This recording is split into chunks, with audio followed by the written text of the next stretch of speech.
Good morning student, I am Dimple Pareek, Royal International School से। बेटा आज हम 6 और 7 के अंदर एक बहुत ही इम्पोर्टेंट आपके टॉपिक आता है जिसका नाम है मुहावरे और लोकंतियाँ। यस, बड़ा इंटरेस्टिंग है ये चीज़ कि जिसके अंदर कि हम कोई भी बात जब प्रभावशाली ढंग से बोलते हैं, यानी कि एक तो कोई बात होती है जो हम साधारण रूप से बोल दें और एक होती है कि कोई भी बात हम मुहावरे को प्रयुक्त करते हुए, यानी कि मुहावरे का प्रयोग करते हुए अगर वो बात बोलते हैं तो उसका प्रभाव क्या होता है, अधिक पड़ता है।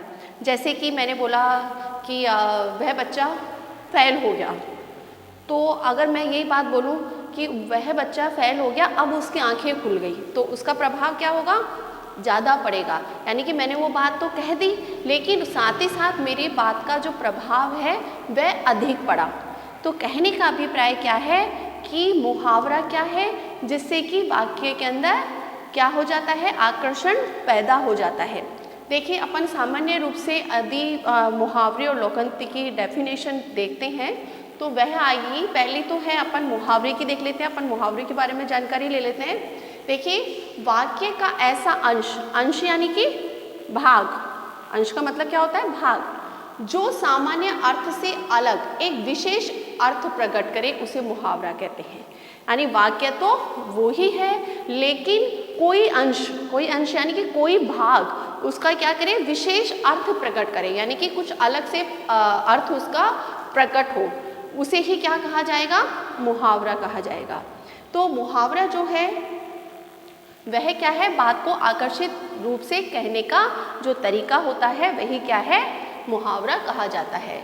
अब देखिए, और सामान्य रूप से अगर उसका छोटा सा अर्थ अगर मैं बोलूँ कि बहुत कम शब्दों के अंदर आप बताइए मुहावरा क्या है, तो आप क्या लिखेंगे, अभ्यास या बातचीत का जो तरीका होता है वही क्या कहलाया जाता है, मुहावरा कहा जाता है।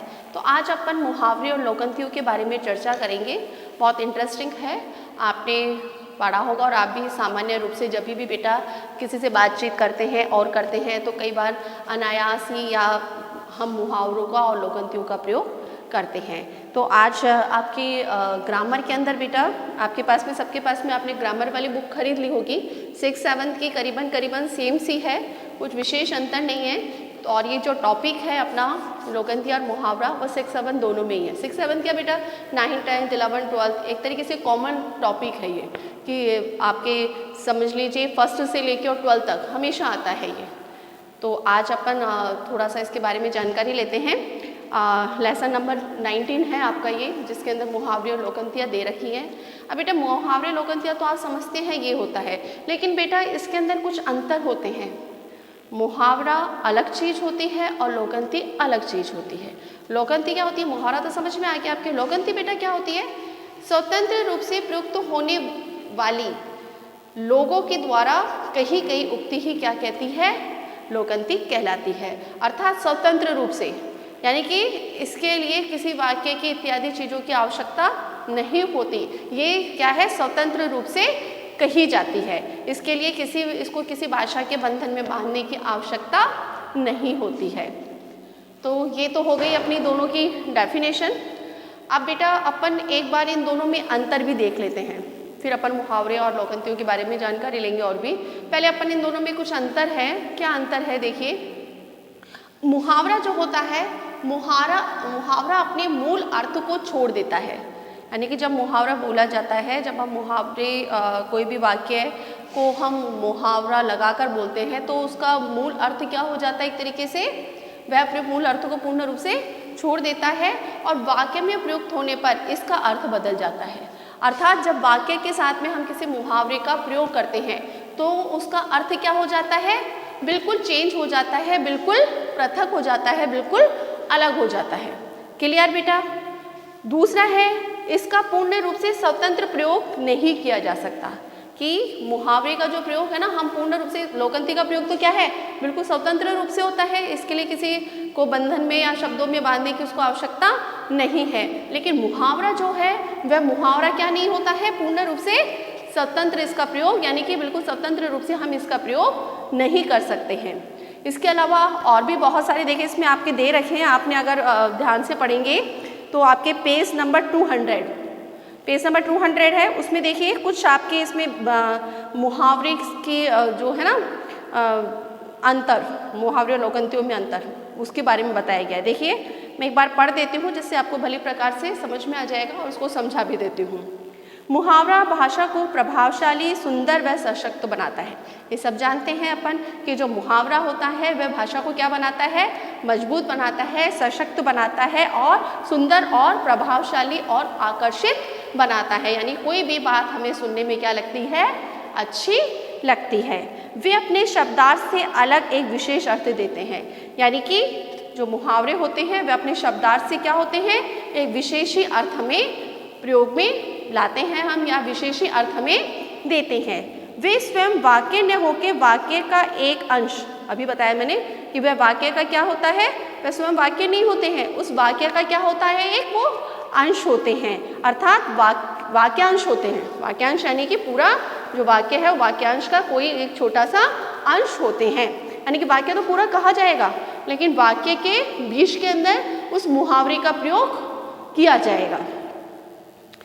इसका स्वतंत्र प्रयोग नहीं होता है। मुहावरे का कभी भी हम स्वतंत्र रूप से प्रयोग नहीं कर सकते। जैसे मैंने बोल दिया आपको अक्ल पर पत्थर पड़ना, तो क्या अक्ल पर पत्थर पड़ना, वाक्य समझ में नहीं आया ना, वो अर्थ तो हमें पता है, अक्ल पर पत्थर पड़ने का अभिप्राय होता है बुद्धि भ्रष्ट हो जाना, लेकिन वाक्य तो बनाया नहीं हमने, स्वतंत्र रूप से इसका प्रयोग नहीं किया सकता। अक्ल पर पत्थर पड़ना अर्थात हमें अर्थ तो स्पष्ट हो गया, लेकिन किसके अक्ल पर पत्थर पड़े, तो हम क्या बोलेंगे उस वाक्य को कि मोहन ने परीक्षा में मेहनत नहीं करी इसलिए वह फेल हो गया, उसकी तो अक्ल पर क्या पड़े हैं, पत्थर पड़े हैं। तो ये वाक्य क्या हो गया, पूर्ण रूप से ये वाक्य कंप्लीट हो गया। तो कभी भी मुहावरों का प्रयोग हम स्वतंत्र रूप से नहीं कर सकते हैं। क्लियर बेटा। उसके बाद में देखिए मुहावरे का प्रयोग में करते समय यह ध्यान रखना चाहिए कि मुहावरे में किसी शब्द के स्थान पर उसके पर्यायवाची शब्द का प्रयोग नहीं किया जा सकता। बहुत ही इम्पोर्टेंट बात है, आप नोटबुक में इसको आप नोट कर लीजिए बेटा कि मुहावरे का जो प्रयोग है वह क्या है, इस बात का ध्यान रखना होता है कि शब्द के स्थान पर उसके पर्यायवाची शब्द, यानी कि जो शब्द आप बोल रहे हैं उस शब्द का आप पर्यायवाचिक रूप मुहावरे में प्रयोग नहीं कर सकते हैं।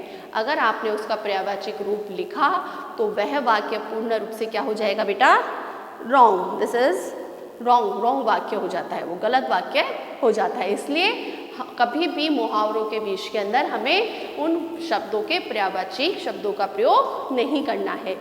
ये सारी चीज़ें आपको ध्यान में रखते हुए और मुहावरों का प्रयोग करना है। क्लियर बेटा। अब बेटा अपन जैसे मैं आपको अब मुहावरों के बारे में अच्छी तरह समझ में आ गया आपको। अब अपन कुछ मुहावरे मैं आपको बोलती हूँ, आप नोटबुक पे इसको नोट कर लीजिए। जैसे कि मैंने आपको बोला अपने मुंह मियाँ मिट्ठू बनना। अपने मुंह मियाँ मिट्ठू बनना अर्थात कई लोगों की हैबिट होती है ना, क्या होता है, कई लोगों की क्या हैबिट होती है, अपनी स्वयं की प्रशंसा करते रहते हैं। मैंने ऐसे कर लिया, मैंने ऐसे कर लिया, मैं ये कर सकता हूँ, मैं वो कर सकता हूँ, मैं ये काम मैंने कर लिया, मेरे बिना तो ये काम हो ही नहीं सकता, ऐसा तो कभी होएगा ही नहीं। तो ये जो ऐसे जो व्यक्ति होते हैं तो हम क्या कहेंगे उस व्यक्ति के लिए कि रमेश तो, जैसे रमेश है उसका नाम सपोज दैट, तो हम क्या बोलेंगे, रमेश तो अपने मुँह मियाँ मिट्ठू बनता है। अर्थात अपनी प्रशंसा आप करना या अपनी प्रशंसा स्वयं करना। क्लियर बेटा, इस तरह से होता है। उसी प्रकार से मैंने बोला आंखें बिछाना। आंखें बिछाने का अभिप्राय क्या होता है, आदर सत्कार करना, स्वागत करना किसी का। तो यहाँ पर हम वाक्य को कैसे लिखेंगे, क्या लिखेंगे, अगर मैंने बोला कि बेटा आंखें बिछाने का आप है ना वाक्य में प्रयोग करो, तो क्या लिखेंगे, मेरे घर मेहमान आने पर मैंने उनके स्वागत के लिए आंखें बिछा दी। ओके बेटा, वाक्य क्या हो गया, कंप्लीट हो गया कि मेरे घर में कौन आए, मेहमान आए, गेस्ट आए, जिनके स्वागत के लिए मैंने क्या किया, आंखें बिछा दी। अर्थात मैंने उनका स्वागत बड़े ही आदर सत्कार के साथ में किया। क्लियर। उसी तरह से एक दो मुहावरे और मैं आपको बता देती हूँ बेटा। आग लगाना, कई लोगों की आदत होती है ना, आपस में दो लोगों के बीच में आपस में झगड़ा करवा देना, लड़ाई करवा देना। तो ऐसे जो लोगों के लिए इसमें बताया गया है कि लड़ाई करवाना और सॉरी आग लगाना यानी कि लड़ाई करवाना या फिर चुगली करना, लड़ाई करवाना या फिर चुगली करना। जैसे कि जैसे मैंने बोला वो थी ना आपके दासी, कौन सी दासी? मंथरा। मंथरा के बारे में सब जानते हैं ना रामायण के अंदर, जिसने क्या किया था, कैकेयी के कान भरे थे और कान भर के और उसको क्या किया था, राम को वनवास दिलाया था। तो हम यहाँ पर क्या लिख सकते हैं कि दासी मंथरा सदैव उल्टी सीधी बातें करके राजा दशरथ और रानियों के बीच आग लगाने का कार्य करती है। तो इस तरह से आपको वाक्य बनाना है। अब देखा, अब इसी के अंदर मैंने एक चीज़ और बोली, एक मुहावरा बोला, कान भरना।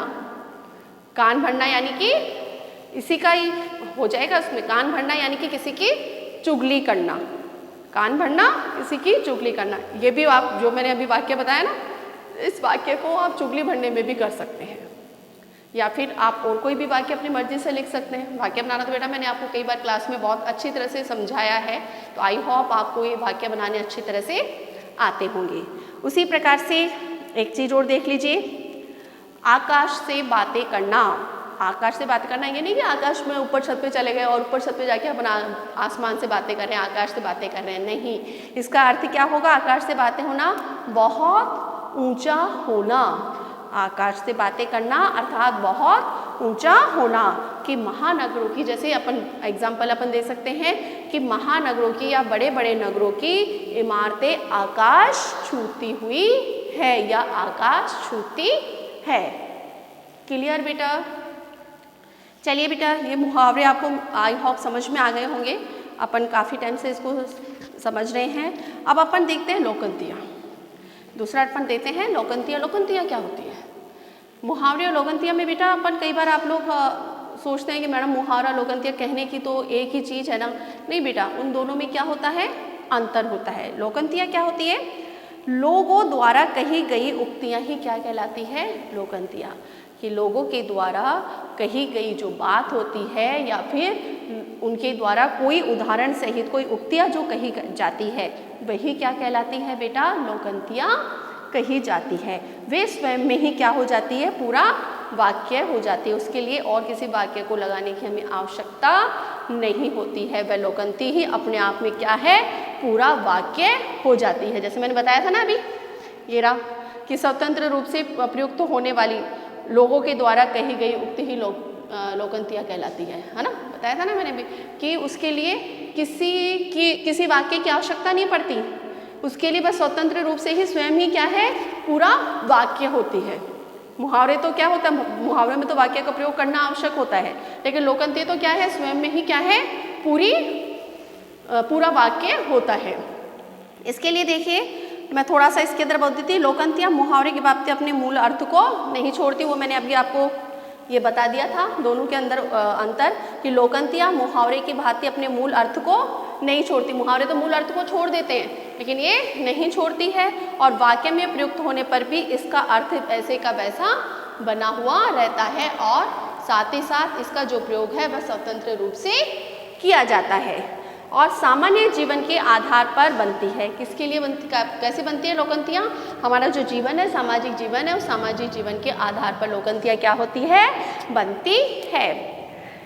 इसका प्रयोग अधिकांश अपनी बात की पुष्टि अथवा उपदेश देने के उद्देश्य से होता है कि अपनी बात की पुष्टि यानी कि अपनी बात का महत्व देने के लिए, एग्जाम्पल देने के लिए अधिकतर लोकंतियों का प्रयोग किया जाता है। एक दो लोकंतियाँ बेटा मैं बोलूँगी तो आपको समझ में आ जाएगा कि अक्ल बड़ी या भैंस, ये मुहावरा है लोकंती है? लोकंती है ना। इसमें क्या बताया कि अक्ल बड़ी या भैंस, कि अक्ल बड़ी होती है, भैंस होती है। तो हम इसका अर्थ क्या होगा कि शरीर की अपेक्षा बुद्धि को बड़ी बताया गया है या फिर बड़ी होती है, कि शरीर की अपेक्षा बुद्धि क्या है? ज़्यादा श्रेष्ठ है या ज़्यादा बड़ी होती है।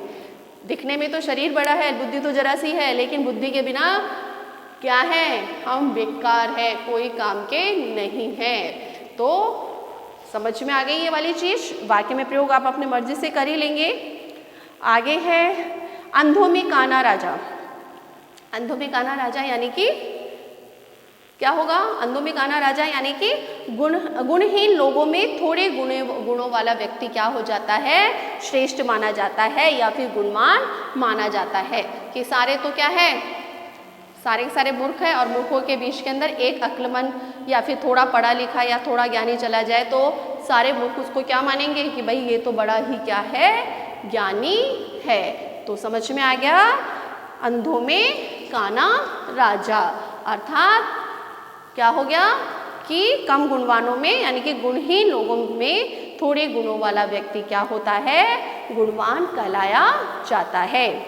आ बैल मुझे मार, आ बैल मुझे मार अर्थात जानबूझकर मुसीबत मोल लेना, कि मैंने जानबूझकर मुसीबत मोल ले ली। कुछ भी आप इसके लिए एग्जाम्पल दे सकते हैं कि राह चलते हुए मैंने जानवर को छेड़ दिया, अगर गाय को छेड़ दिया या किसी को छेड़ दिया तो वह क्या हो गया? मेरे पीछे पड़ गया। गाय को आपने छेड़ दिया तो वो आपको मारने के लिए भागेगी ना, तो मैंने जानबूझकर क्या कर ली? मुसीबत मोल ले ली। ये सारी क्या होती है? एक पंथ दो काज, यानी कि एक पंथ दो काज का क्या होगा? एक काम से दोहरा लाभ होना, यानी कि काम तो एक किया गया है लेकिन प्रॉफिट क्या हो रहा है? उससे दुगना हो रहा है, दो प्रकार के लाभ हो रहे हैं। जैसे कि क्या होगा कि मैं विद्यालय गया और विद्यालय के अंदर मेरे को मेरे पुरानी अध्यापिका से भी मिलने का मौका मिल गया, कि मैं अध्यापक अध्ययन के लिए गया था लेकिन वहाँ पर जाकर मेरे को मेरी बहुत पुरानी अध्यापिका से भी मिलने का मौका मिल गया। यानी कि मैं विद्यालय गया अध्ययन के लिए, लेकिन साथ ही साथ मेरी मुलाकात किससे हो गई? मेरी पुरानी जो अध्यापिका थी, जो मेरे को बहुत पहले पढ़ाती थी, वो अध्यापिका विद्यालय में आई हुई थी, तो उनसे भी मेरी क्या हो गई? मुलाकात हो गई। तो क्या हो गया? एक पंथ दो काज, यानी कि पढ़ाई भी हो गई, मेरा विद्यालय का कार्य भी हो गया और मैं मेरे अध्यापिका से भी मिल लिया। समझ में आ गया बेटा? काला अक्षर भैंस बराबर, काला अक्षर भैंस बराबर यानी कि बिल्कुल क्या होना? निरक्षर होना, बिल्कुल भी पढ़ा लिखा ना होना। कि मेरे को मैडम ने, या अपन बोलते हैं कि मेरे को मैडम ने फिजिक्स पढ़ने के लिए दे दी, अब फिजिक्स के अंदर तो मेरे को कुछ आता ही नहीं है, तो मेरे लिए तो क्या हो गया? काला अक्षर भैंस बराबर हो गया, कि बिल्कुल ही निरक्षर होना या बिल्कुल भी पढ़ा लिखा ना होना, उस बात को बिल्कुल भी ना समझ पाना। तो बेटा आपको, आई होप आपको ये लोकंतिया और मुहावरे दोनों अच्छी तरह से समझ में आ गए होंगे। आ गए बेटा? तो बेटा आपको अब क्या करना है, होमवर्क के अंदर आपको डेफिनेशन हेडिंग डालनी है। आपको पहले नोटबुक के अंदर मुहावरे एवं लोकंतियाँ, उसके बाद में आपको दोनों की डेफिनेशन लिखनी है, मुहावरे की डेफिनेशन की लिखनी है, लोकंती की डेफिनेशन लिखनी है। फिर आपको इन दोनों के अंतर करना है कि मुहावरे तो किसे कहते हैं और लोकंतियाँ किसे कहते हैं, दोनों में क्या अंतर है, दोनों में डिफरेंट आपको करना है, दोनों में अंतर आपको करना है। उसके बाद में बेटा आपको करीबन 10 तो मुहावरे और 10 ही आपको क्या करनी है? लोकंतियाँ, यानी कि 10 मुहावरे और 10 लोकंतियाँ दोनों के आपको लिखकर, अर्थ लिखकर और उनका वाक्य में प्रयोग करना है। यह आपके आज का होमवर्क है 6 और 7 दोनों का, आप दोनों की नोटबुक में होना चाहिए। ओके बेटा, कल फिर मिलते हैं नेक्स्ट टॉपिक के साथ में। Good day, goodbye, take care.